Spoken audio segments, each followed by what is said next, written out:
Well, that budget battle on Capitol Hill is getting ugly at times, and the clock is ticking away. The deadline for the temporary funding measure runs out on March 18th, but no luck so far in breaking the political stalemate. Republicans are hammering the Democrats over their counteroffer, and Democrats, for their part, say they're meeting the Republicans halfway. Are they? Time now for a fair and balanced debate. Adam Schiff is a Democrat who's a member of the House Appropriations Committee, and John Campbell is a Republican who's on the House Budget Committee. Both congressmen are from my home state of California. Good to see you both, and thanks for being with us. Great to see you. Congressman Schiff wants $61 billion in cuts. The White House responded by upping their total to $10.5 billion, and in doing that, the president said yesterday, we have met Republicans halfway. That's not halfway, is it? That's 1/6 of the way. Well, I think the administration has a fair point to make. If you look at what the GOP has been telling the Tea Party, they've been saying that they're meeting their promise of $100 billion in cuts. Now, the way they say they meet the $100 billion in cuts is that they're cutting $40 billion from the president's proposal last year and an additional $60 billion this year. So the president, in one sense, is really using the Republicans' own numbers. But I think the more important point is, can we come to agreement on a budget that will create jobs, that will not dampen the economic recovery as tentative as it is, but that will take very strong, meaningful steps to reducing spending? I think we can come up with that kind of a budget if you get reasonable people together. But those cuts that you're proposing are less than 1% of the total spending of $3.7 trillion. That's not very significant, is it? Well, it's significant when you look at it in terms of, are we going to make a mammoth reduction in Head Start? Are we going to reduce by hundreds of thousands the number of people that can go on to college? When you look in the real-life terms of what those cuts mean, well, yes, they're very substantial. You could slash more from discretionary spending, but let me go to Congressman Campbell. It's likely that both proposals are going to fail in the Senate vote on Tuesday. I think Harry Reid has it scheduled for then. Would Republicans be willing to come down a bit, to offer fewer cuts, say drop down to $30 billion? What I hope, Greg, that they would do, is, if they do, in fact, put what the House passed up for a vote and it fails, is that if they don't like the $61 billion, what we chose to reduce in the $61 billion, is that they'd find $61 billion they do like to reduce. We've got a deficit, as was mentioned before, of $1.5 trillion. The president's own advisors project that's going higher next year. And if we keep doing this, we're going to have a debt crisis that will result in everything being cut by 50%, and it won't be voluntary, it'll be involuntary, if you were to come and it'll down, be quick. If you were to come down, what would your 87 freshman Republicans do? Well, I mean, the Senate is supposed... They'd revolt.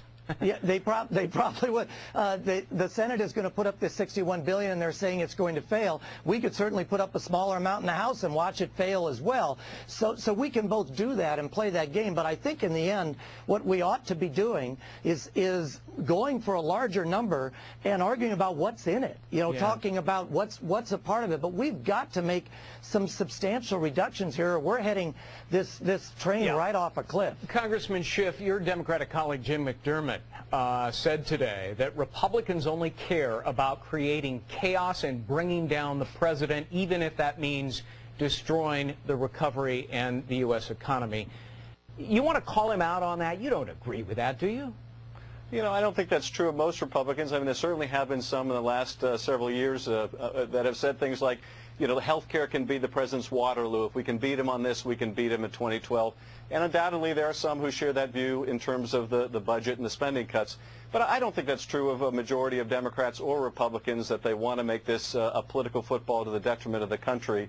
I do think what's going to be a challenge is that in the House, the Tea Party is really driving the train. I serve on the Appropriations Committee, and originally the Republicans on Appropriations were going to put forward $35 billion in cuts, and the Tea Party revolted and said, no, we want $60 billion. Right. And the function of the fact that the Speaker is going to have to, but the Tea Party didn't win the election by themselves, and if the Speaker is going to have to placate the Tea Party and social conservatives who want to make this about funding for Planned Parenthood, then it's going to be very hard to bridge the differences.